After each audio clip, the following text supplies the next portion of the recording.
I am the Tallykeeper of the Sevrekh Ascendancy, and I have inscribed 164 victories into the Conquest Record with my own hand, and I am writing this so that someone, somewhere, will understand what the 165th entry was supposed to be, and what it became instead. You must understand what the record is, first, or nothing else will mean anything. The Conquest Record is not a history, it is a sacred object. It is the spine of the Ascendancy, the proof of our destiny, the unbroken chain of our victories inscribed on living metal that cannot be altered once the ink has set. 164 worlds, 164 wars.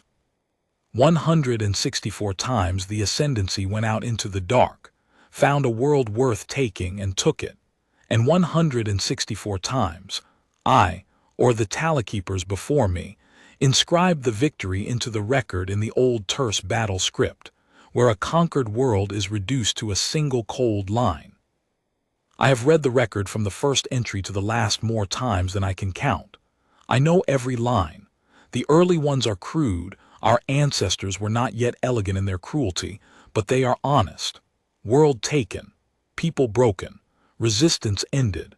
The arithmetic of an empire that had discovered it was stronger than everything it met, and had decided that being stronger was the same as being right. I believed in the record. I want that understood before I tell you the rest. I was not a doubter. I was the Tallykeeper. Belief was my function.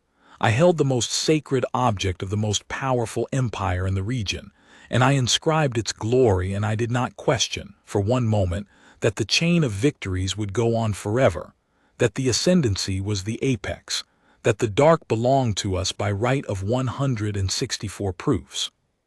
Then we found Earth, and I was sent, as the Tallykeeper is always sent, to observe the conquest so that I might inscribe it accurately. I observed it. I am still trying to understand what I observed. This is the account of the entry I never got to write. Entry the first, reread.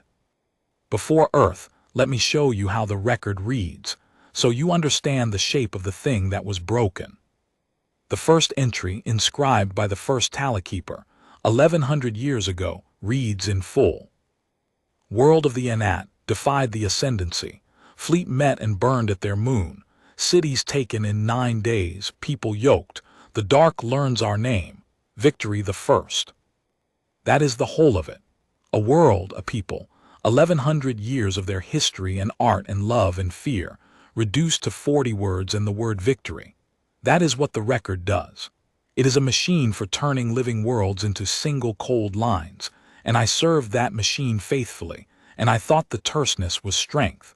I thought a people who could reduce a conquered world to 40 words had achieved a kind of clarity that softer peoples lacked.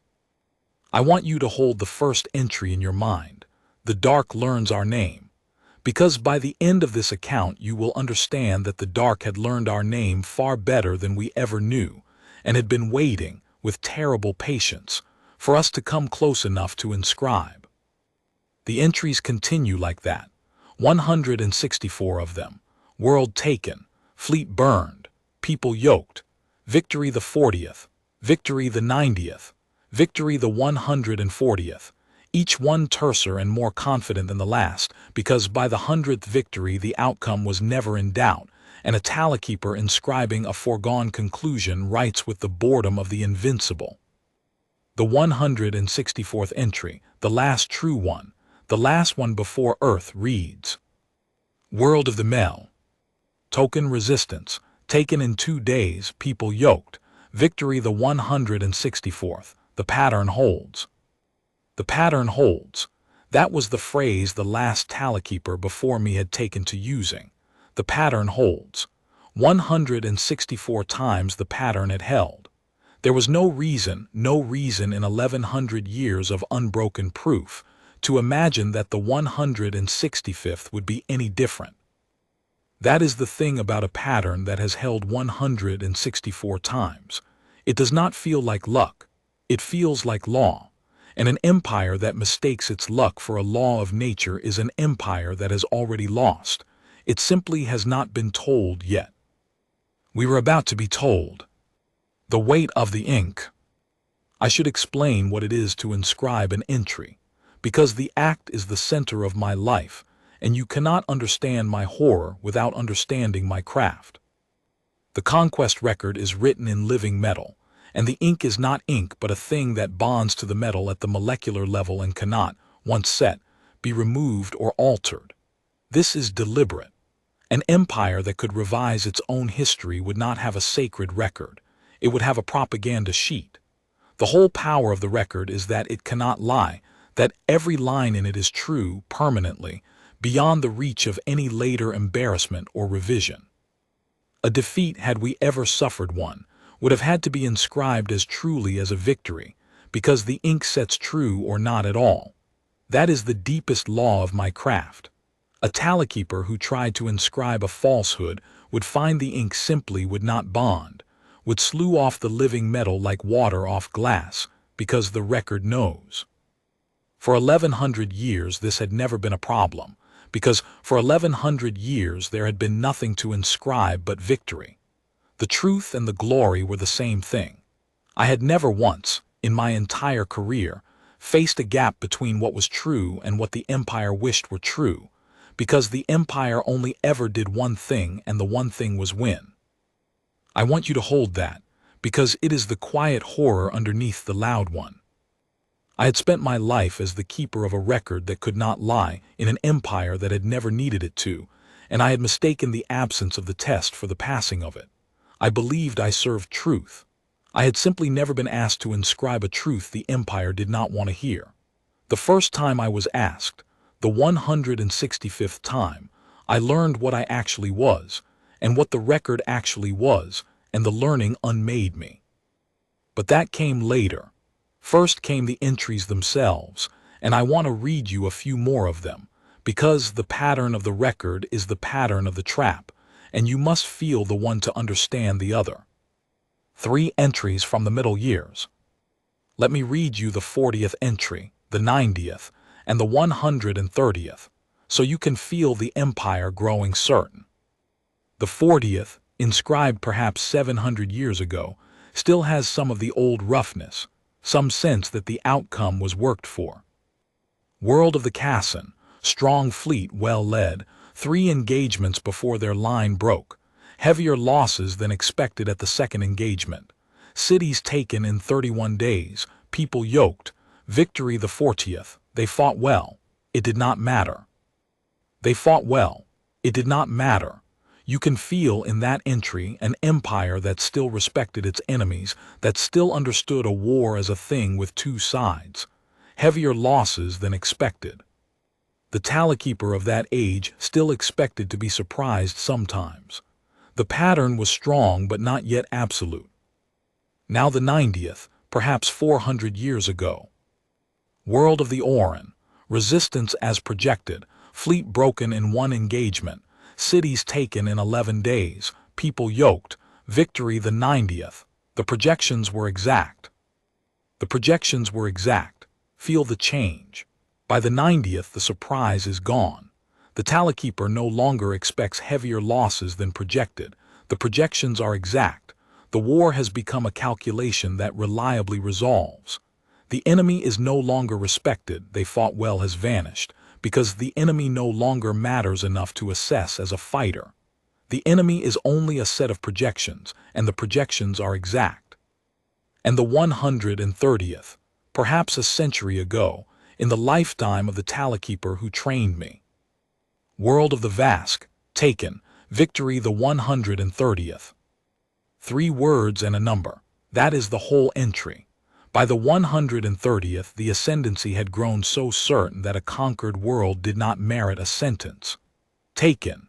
The enemy had ceased to exist even as a set of projections.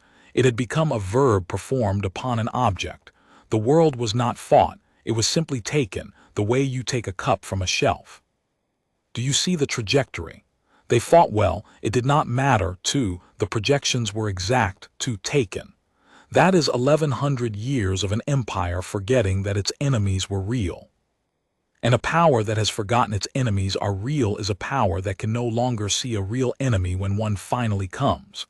By the 165th entry, we had spent a century inscribing single words over conquered worlds, and we had lost, entirely, irrecoverably, the ability to imagine that a world might be looking back at us. The humans understood this about us. They had read the trajectory of our terseness. They knew that an empire which had reduced its enemies to the word taken would never, ever suspect that one of those enemies had reduced the empire to a plan. The briefing. Earth came to the Ascendancy's attention the way all worlds did, through the reach, our network of long observers that swept the dark for worlds worth taking. The criteria were simple and had not changed in 1100 years. A world was worth taking if it had resources, population to yoke, and a level of development high enough to be useful, but low enough to be beaten. Earth scored, the reach reported, perfectly. Abundant resources, a large population, and a level of military development that placed it precisely in the band the Ascendancy had conquered 164 times, advanced enough to have a fleet, primitive enough that the fleet would burn. I sat in the briefing where the conquest of Earth was planned, because the Tallykeeper attends the planning so that the inscription will be accurate. I remember the war speaker presenting the Earth assessment with the bored confidence of the 165th time. A minor world, a modest fleet, a divided population. This was noted with particular satisfaction, because the Reach reported that humanity was not even unified, that it was a squabbling collection of factions that had only recently begun to act as a single species, and a divided enemy is a beaten enemy before the first shot. There was one anomaly in the assessment. I noted it at the time and dismissed it, the way everyone in that briefing dismissed it, because 164 victories teach you to dismiss anomalies. The anomaly was this: the Reach could not find Earth's full military. It could find a fleet, a modest one, exactly as expected. But the energy signatures of the human worlds, the industrial output, the sheer scale of what humanity was building, did not match the modest fleet the Reach could see. There was more being built than there were ships to account for. The numbers did not close. The war speaker's explanation was reasonable, and I believed it, and it was wrong. He said, "A young, divided species is inefficient. They waste output on 1,000 projects, on art and comfort and squabbling, on the soft pursuits of a people that has never been truly tested." The missing output was not hidden military. It was simply waste, the waste of a species too primitive and too divided to concentrate its strength. I inscribed nothing yet, of course. You do not inscribe before the victory. But I remember thinking in the briefing that this would be an easy one. The 165th, the pattern would hold. I remember thinking that the missing output was waste. It was not waste.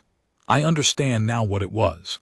But to make you understand, I have to take you to the war itself, and the war did not happen the way any war in the record had ever happened, and the difference is the whole of the horror. The first day. The Ascendancy fleet that went to Earth was not our largest. You do not send your largest fleet to a minor world. You send a fleet calibrated to the assessed resistance, because overwhelming force is wasteful, and the Ascendancy prided itself on efficiency. We sent the standard Conquest fleet, the same configuration that had taken the last 40 worlds, scaled precisely to Earth's assessed defenses. It was, by every measure in 1100 years of records, more than enough. I traveled with the fleet in the Tallykeeper's observer vessel, positioned to watch the conquest unfold so that I might inscribe it truly.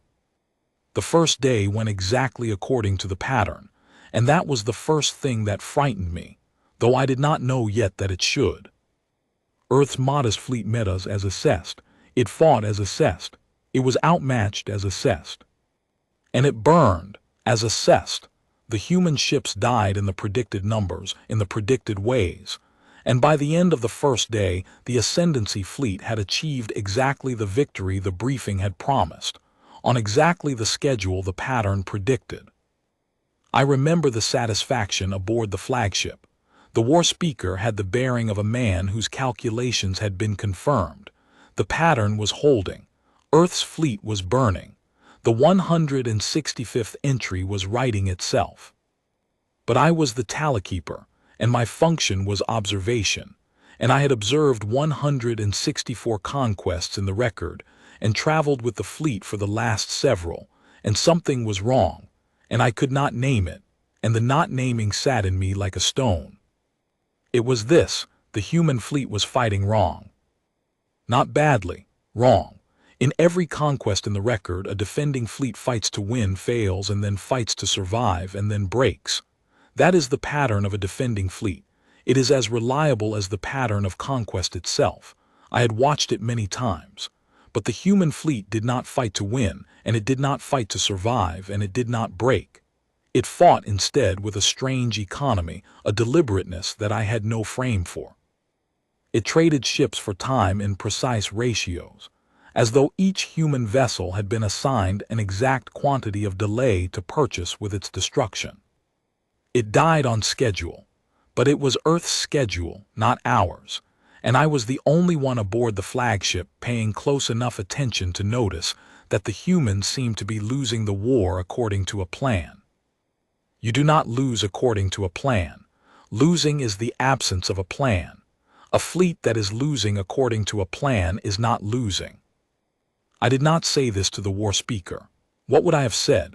The pattern was holding. The fleet was burning. By every line in the record, we were winning. I was the Tallykeeper, the keeper of the proof of our victories, and I was watching a victory unfold exactly as predicted, and I was more afraid than I had ever been in my life, and I could not have explained why to a single soul aboard that ship. The ship that waited too long. There was one human ship, on that first day, that I have never been able to forget, and I want to set it down because it was the moment my unnamed dread acquired a face. Most of the human bait fleet died in the clean, economical way I have described, each ship purchasing its exact ration of delay, and then dying on cue. But one ship did something different, and I, watching obsessively from the observer vessel, saw it, and it told me everything before I understood that it had. This ship was damaged, drifting, its weapons gone. By every law of war it should have fled or surrendered. A disarmed ship has no further function in a battle. Instead, it held position. It sat in the path of an ascendancy advance, unarmed, dying, and it waited.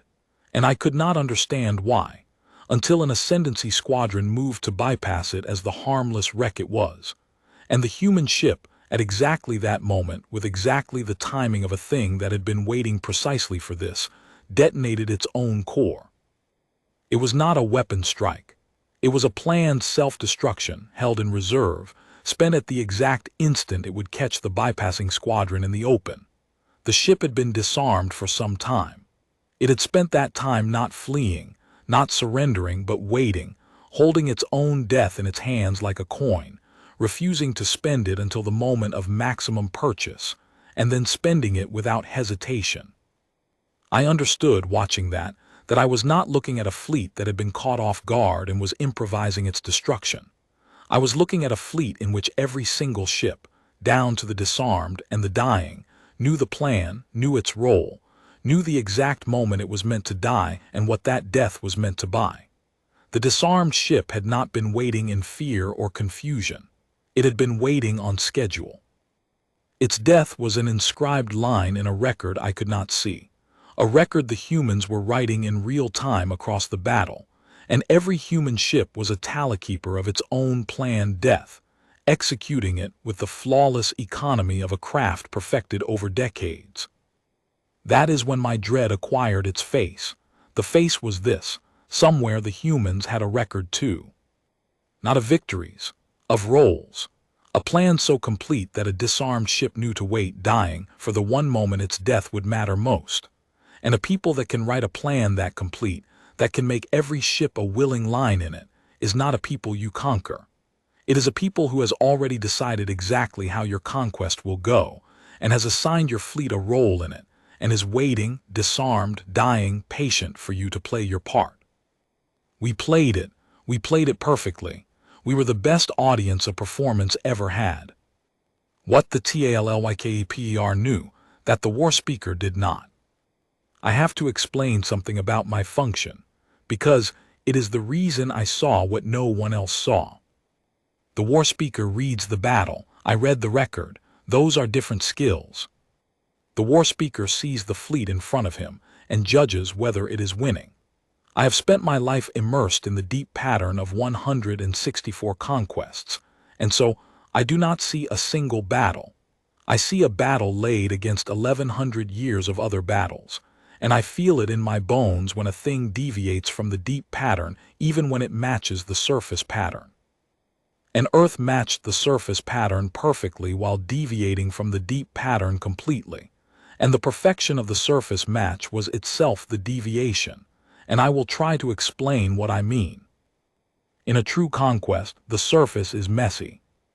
A real defending fleet does unpredictable things, panics, blunders, occasionally achieves a desperate, unexpected success that the conquest must absorb and recover from. The record is full of these small, ugly deviations, inscribed and then dismissed, the friction of real war. A true conquest is never clean because the enemy is genuinely trying to win and genuinely failing, and genuine failure is chaotic. Earth's defense had no friction. It was clean. Every human ship died exactly when a human ship needed to die to purchase the maximum delay. There were no panics, no blunders, no desperate surprises. The human fleet performed its own destruction with the flawless economy of a thing that was not trying to win, that had never been trying to win, that was executing a script in which its own defeat was a planned and budgeted event. I had seen 164 real defeats. This was not a real defeat. This was a performance of a defeat, staged with terrible precision, and I was the only being in the Ascendancy fleet with the eyes to see it, because I was the only one who had spent his life staring at what real defeats actually looked like. And once I saw that the defeat was a performance, one question rose up in me and would not sit back down, and the question was the seed of all the dread that followed. If the humans are performing this defeat, then what is the defeat for? What does a world buy by losing to you on purpose, exactly on schedule with flawless economy? What is worth staging your own conquest to obtain? I did not have the answer yet, but I had the question, and the question alone was enough to make me, the Tallykeeper, begin, for the first time in my life, to doubt the record. The second day. On the second day, the Ascendancy fleet reached Earth itself, having burned the defending fleet as assessed, and prepared to begin the yoking, the descent, the breaking of cities, the reduction of a world to a single cold line. And the humans, having performed their fleet's defeat to completion, dropped the performance. I want to describe the moment precisely, because it is the hinge of everything. The instant the 165th entry stopped being a conquest and became something the record had no script for. The Ascendancy fleet moved into position over Earth, and Earth, the whole of Earth, the entire world that had just been defeated, lit up. Not with weapons, not at first, with signals.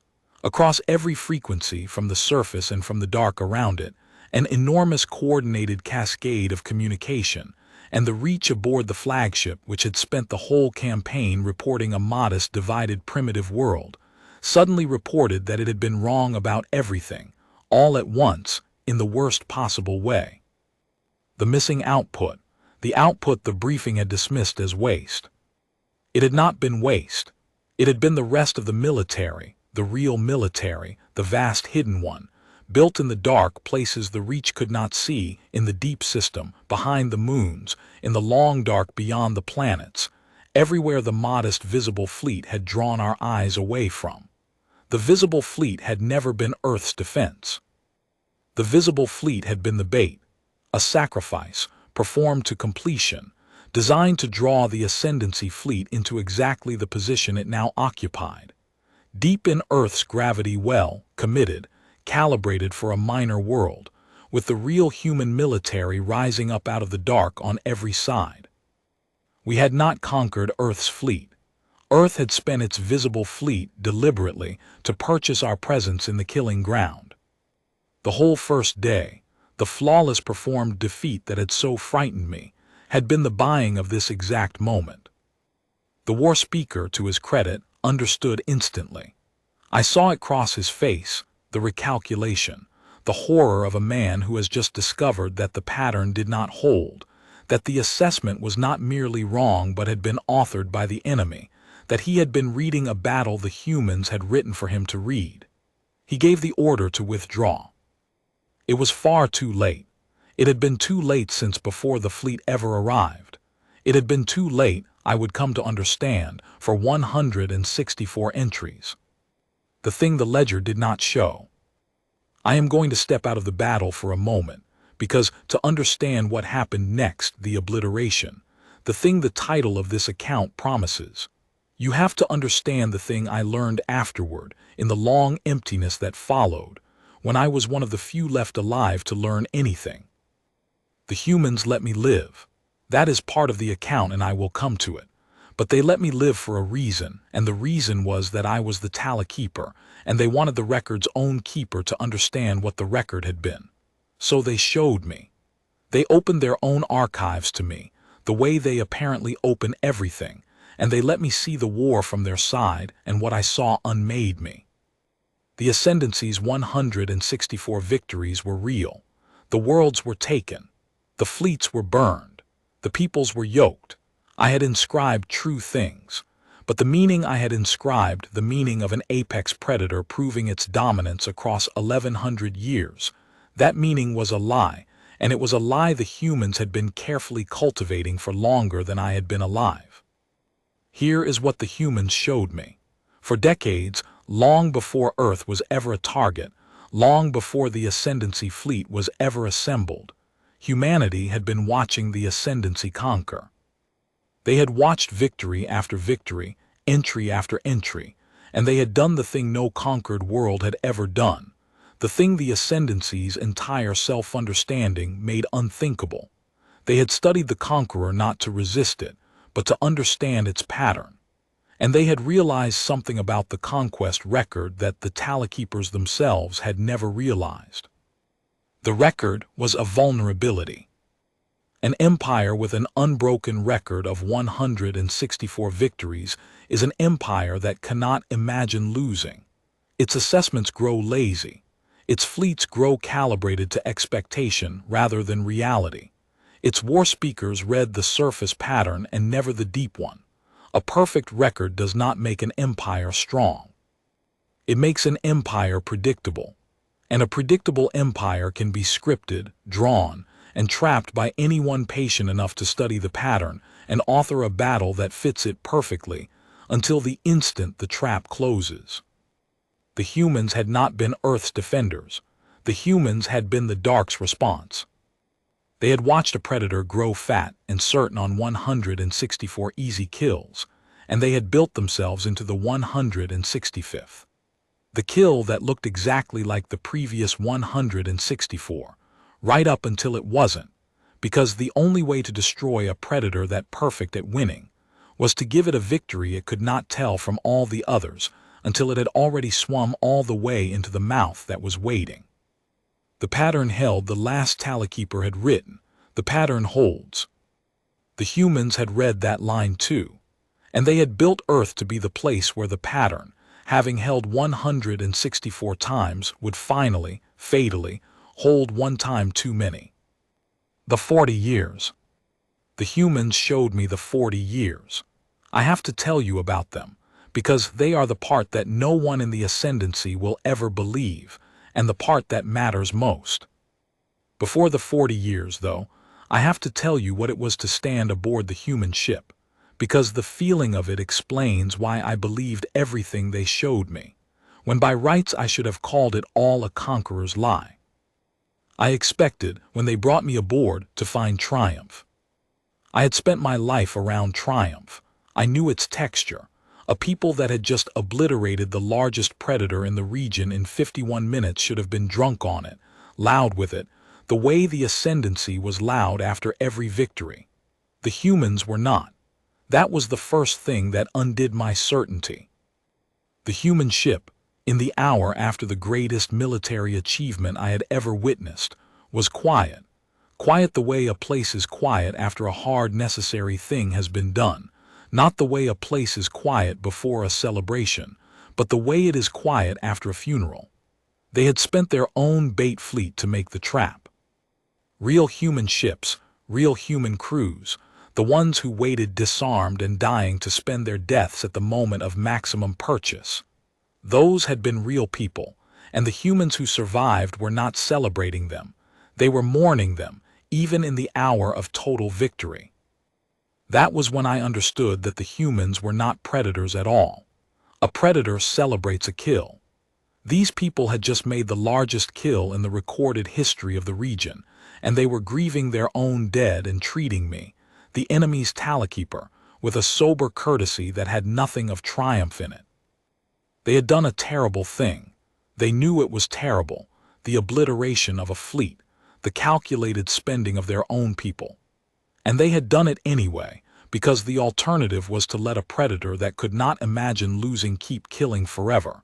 And they had decided that the terrible thing was the lesser evil, and they were not going to pretend it had been anything but terrible just because it had been necessary.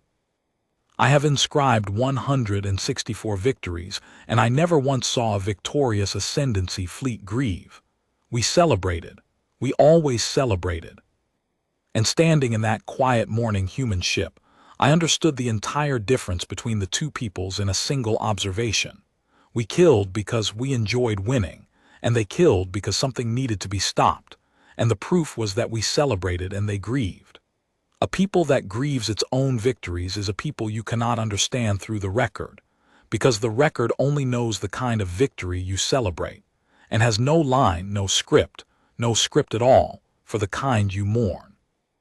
That is why I believed what they showed me next, because a people capable of grieving the destruction of its enemy is a people incapable of the lie I was braced for. They had no need to lie to me. The truth was terrible enough, and they had already decided to carry the weight of it, and they let me see the weight, and the weight was real. So they showed me the 40 years. For 40 years before Earth, humanity had been studying us. Not in the way a frightened world studies an approaching threat, frantically, in the last desperate months. From the very beginning.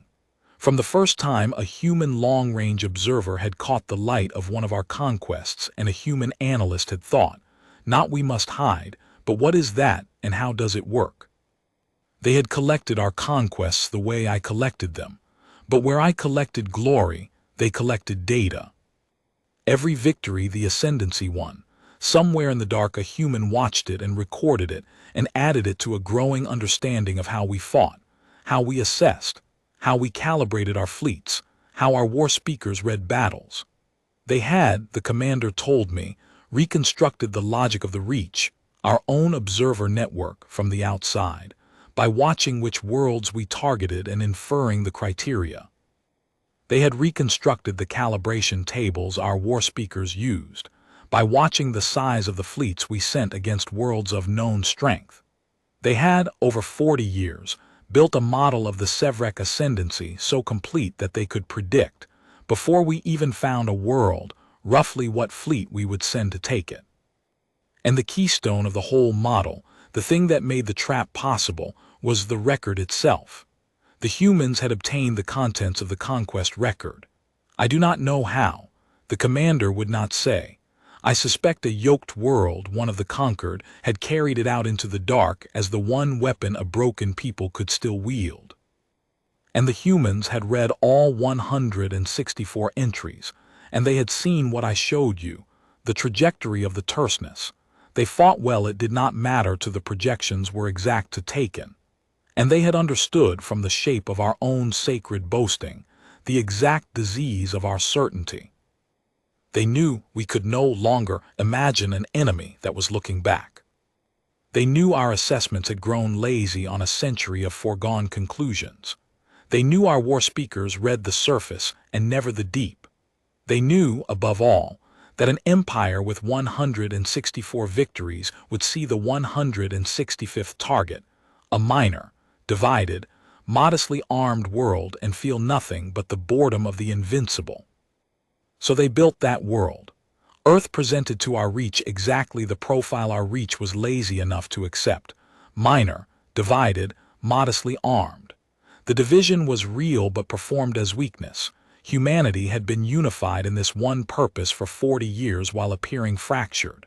The modest fleet was real but built to be seen and spent. The missing industrial output, the thing the briefing dismissed as the waste of a primitive people, was the real military, built in the dark, sized not to defend Earth but to obliterate whatever we sent once we had been drawn into the well. 40 years. They spent 40 years building a single perfect lie in the exact shape of our own expectations, so that when we looked at Earth we would see, reflected back, only our own certainty and swim toward it as we had swum toward 164 worlds, and as we would never have swum toward an enemy who looked dangerous. The danger was the disguise. The disguise was a world that looked exactly like prey to a predator, who had forgotten that prey can study you for 40 years and build itself into the one meal that eats back. The obliteration. I will describe it now. The second day, the thing the surface pattern called a conquest and the deep pattern called a trap closing.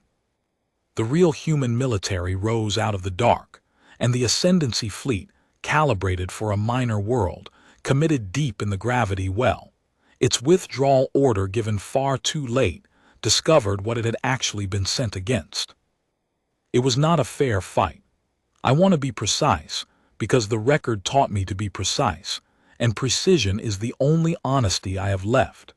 It was not a fair fight in the exact way that the Ascendancy's 164 victories had not been fair fights, overwhelming force, applied to a calibrated enemy, with the outcome decided before the first shot.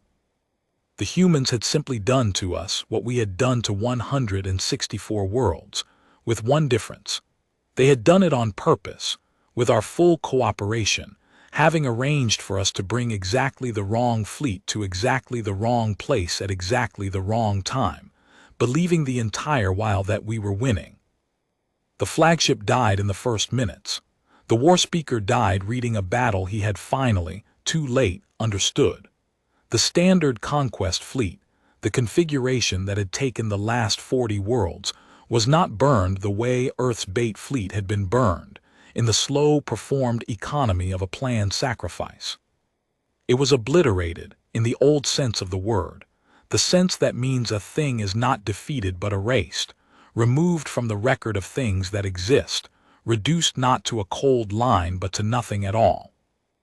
I watched it from the Tallykeeper's observer vessel, and I am going to describe it precisely because I was the Tallykeeper and precision was my office, and it is the last office I have left. The thing that undid us was not greater firepower, though the humans had that.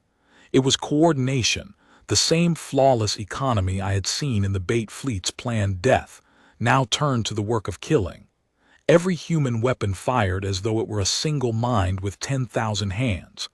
There was no waste, no overkill, no firing twice at a thing already dead. The human fleet moved through the Ascendancy fleet the way a reaper moves through grain, each motion purposed, each kill assigned, the whole vast slaughter executed with the calm efficiency of a thing that had rehearsed it for 40 years, and was now simply performing the rehearsed thing exactly as planned. Our fleet, by contrast, came apart in chaos. This is the detail I cannot forget. We, the empire of 164 victories, fought our last battle in confusion, in panic, in the ragged, uncoordinated thrashing of a thing taken utterly by surprise.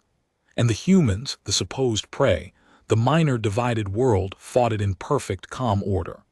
The roles the record had assigned for 1100 years were reversed in a single hour. We had always been the calm machine descending on the panicking world. Now we were the panicking world, and the calm machine was descending on us. And the machine was better at being a calm machine than we had ever been, because it had studied the calm machine for 40 years and improved on it. The conquest fleet of the Sevrekh Ascendancy ceased to exist in 51 minutes. I know the number because I am the Tallykeeper and I recorded it, even then, even in my horror, because recording is what I am. 51 minutes to erase 1100 years. The bait fleet that the humans had spent to draw us in had taken longer to die than the fleet it had baited. The performance of the defeat had lasted longer than the obliteration it set up. There is a terrible lesson in that ratio, and I have had a long time to learn it. The setup is the war. The killing is just the punctuation. The humans spent 40 years and 1 full day on the setup and 51 minutes on the kill, and the proportion is the whole truth of how they fight. They do not win battles. They win the years before the battle so completely that the battle is a formality.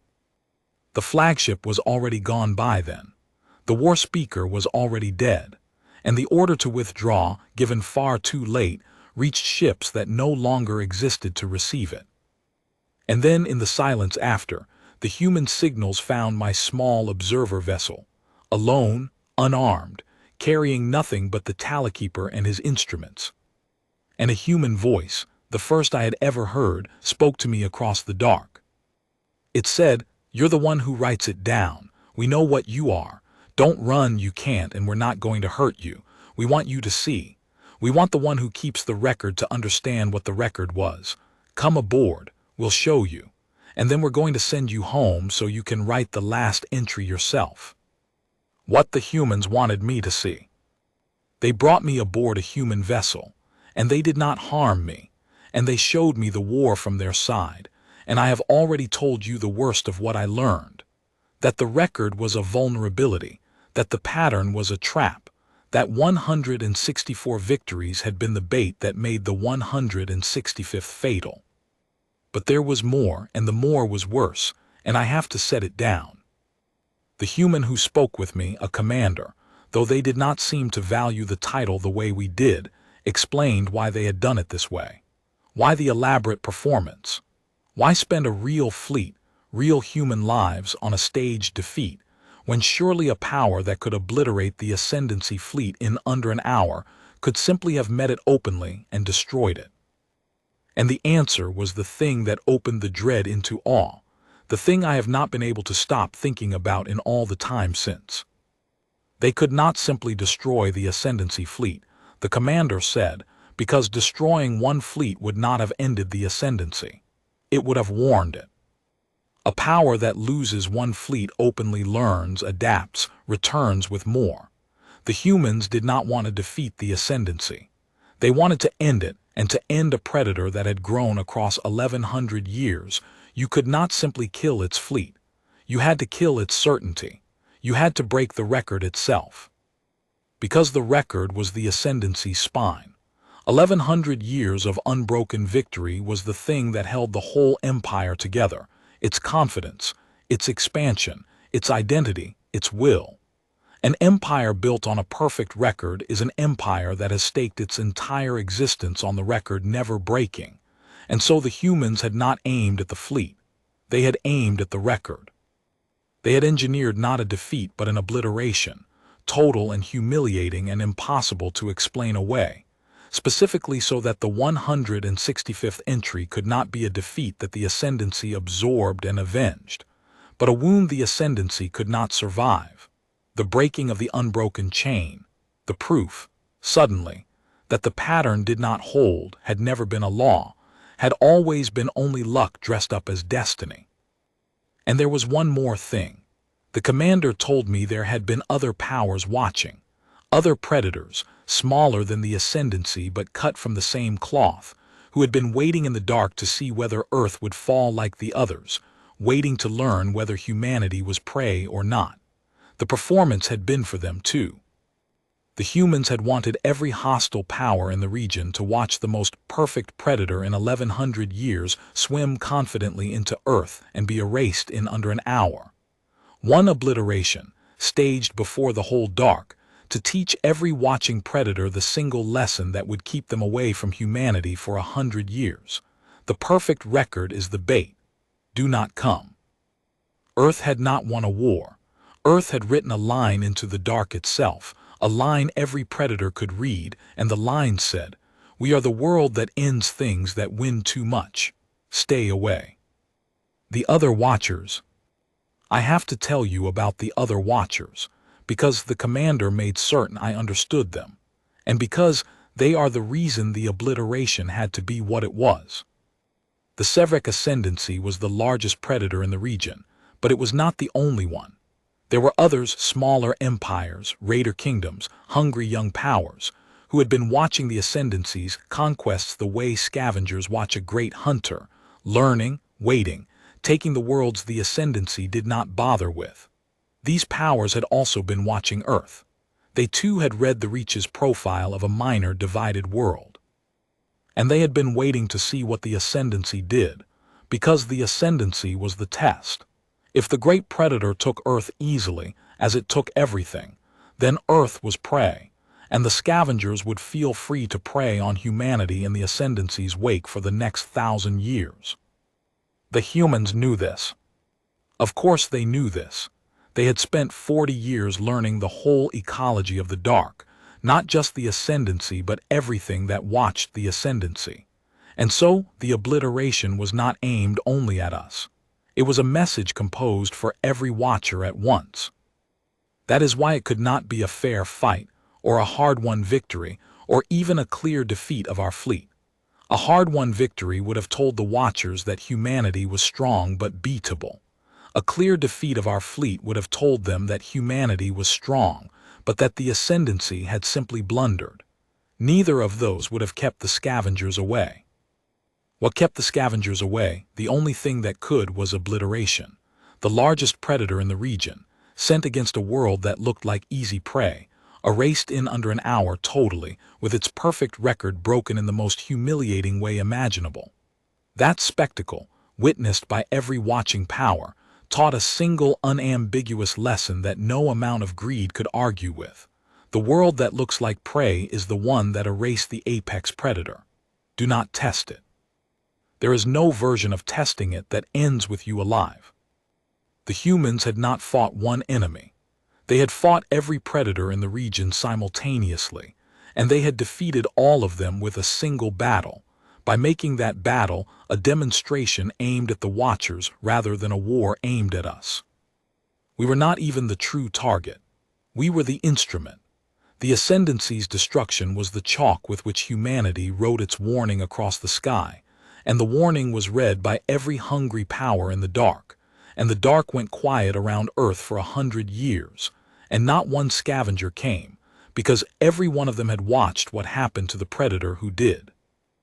I had spent my life believing the Ascendancy was the apex, the thing the dark feared, and I learned in a human ship that we had been merely the most useful thing the humans could think of to kill, large enough that our death would frighten everyone, predictable enough that our death could be arranged, proud enough that our death would also destroy us from within.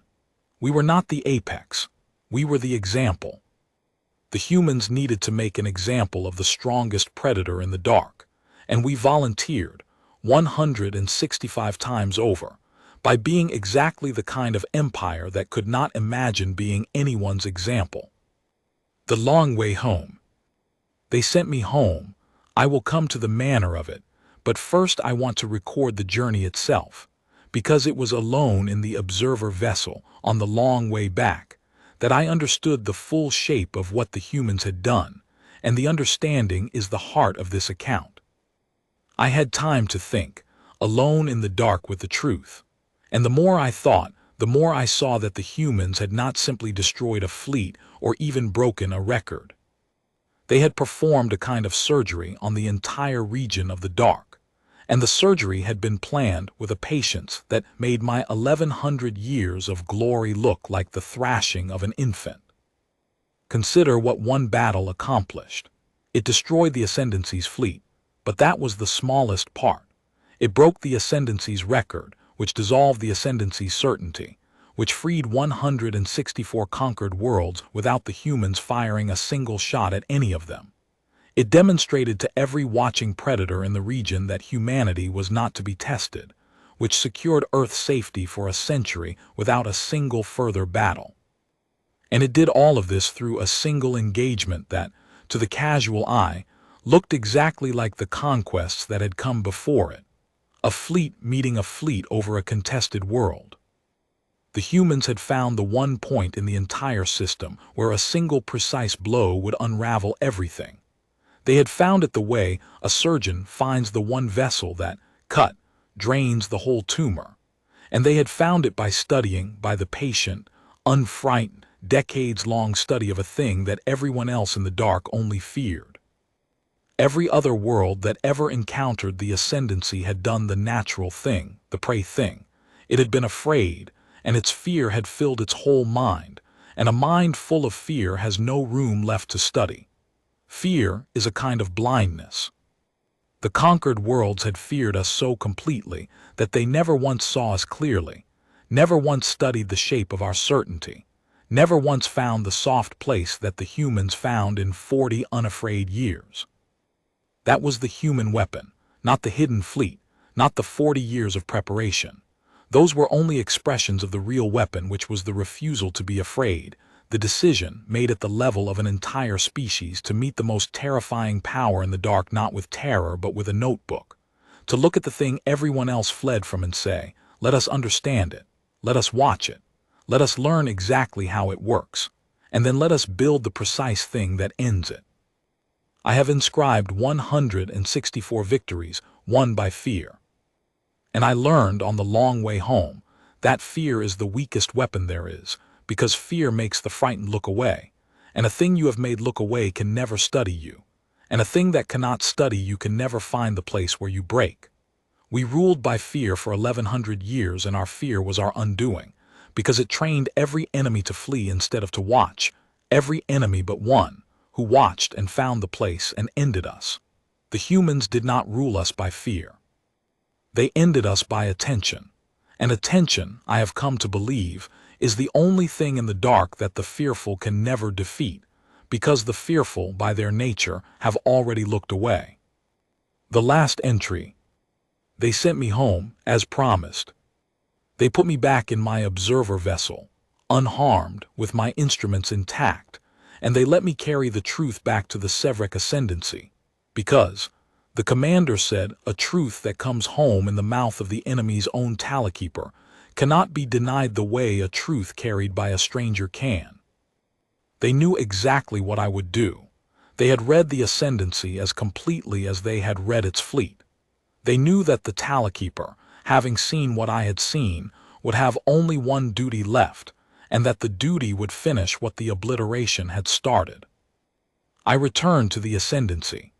I stood before the Conquest Record, the sacred object, the spine of the empire, the living metal that holds 164 victories and cannot be altered once the ink has set.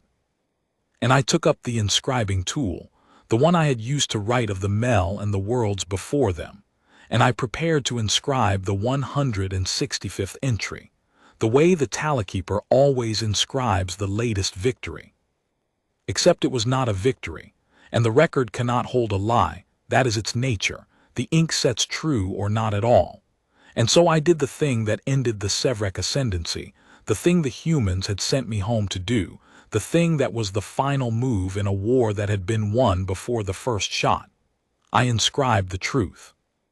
The 165th entry of the Conquest Record of the Sevrekh Ascendancy, inscribed by the last Tallykeeper in the old Terse battle script, reads in full. World of the humans, the pattern was theirs, not ours. The 164 victories were the bait. The fleet did not burn them, they spent their fleet to burn us. The conquest was a performance, and we were the audience and the prey.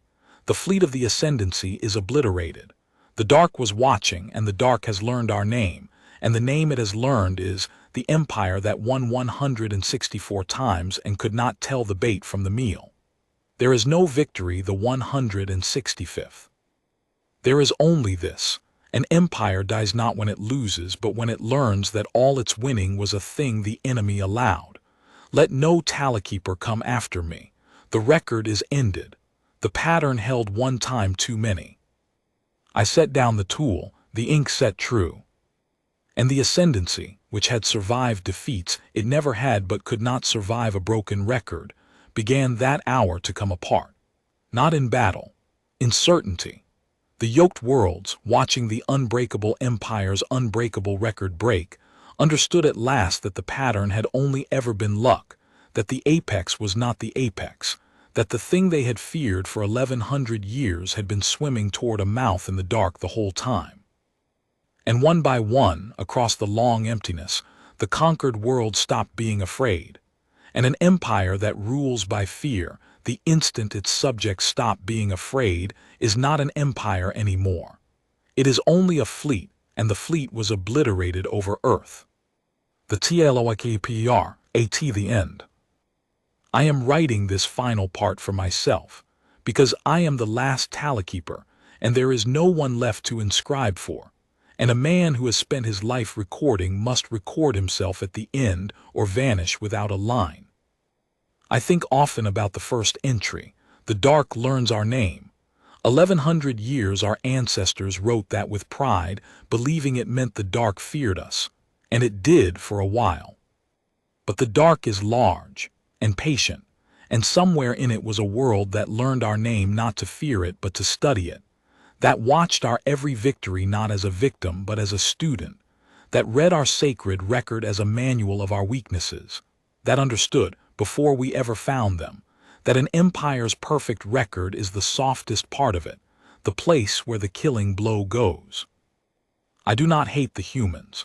This surprises me. I have examined it. I do not.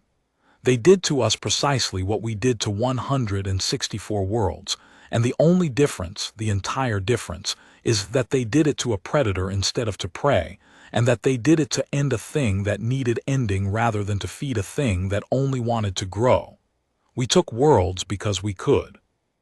They took our certainty because the dark could not be safe, while we believed our luck was law. I have inscribed enough conquests to know the difference between a thing that destroys to grow and a thing that destroys to make the dark safe. And I know which one I served for most of my life, and I know which one obliterated us, and I am old enough now to be glad it was the second. The humans told me one thing at the end that I have kept. The commander, before they sent me home, said, "We didn't do this because we're stronger than you. We did it because you couldn't imagine losing, and a thing that can't imagine losing will keep killing until something stops it. We're not the strongest thing in the dark. We're just the thing that was paying attention. Anybody can beat a perfect record. You just have to be willing to study the winner instead of fearing him. Your worlds feared you for 1100 years. We watched you for 40. That's the whole difference. Fear looks away. We didn't. Fear looks away. We didn't." That is the 165th entry, really. Not the words I inscribed in the record. Those four. Fear looks away. We didn't. The Ascendancy conquered 164 worlds by making them afraid, and every afraid world looked away from us, and so not one of them ever studied us, ever learned us, ever found the soft place in the perfect record. And then we met a world that did not look away. That studied the winner instead of fearing him. And it found the soft place in less time than we had ruled, and it put the killing blow exactly there. And it was over in under an hour. 1100 years ended by a world that simply refused to be afraid enough to look away. I have inscribed the last entry. The record is ended. I am setting down the tool for the final time. If anything in the dark ever reads this, any empire grown fat on an unbroken record, any predator who believes its luck is law, any Tallykeeper inscribing a foregone conclusion with the boredom of the invincible, here the only wisdom I have, bought at the price of 164 victories and 1 annihilation. The perfect record is not your strength. It is the bait in your own trap, and you are the one being baited, and somewhere in the dark there is a patient world that has stopped being afraid of you and started watching you, and it is building your 165th entry right now. And you will not be able to tell it from the previous 164 until the mouth has already closed. We could not tell. We won 164 times, and the winning was the trap, and the dark learned our name.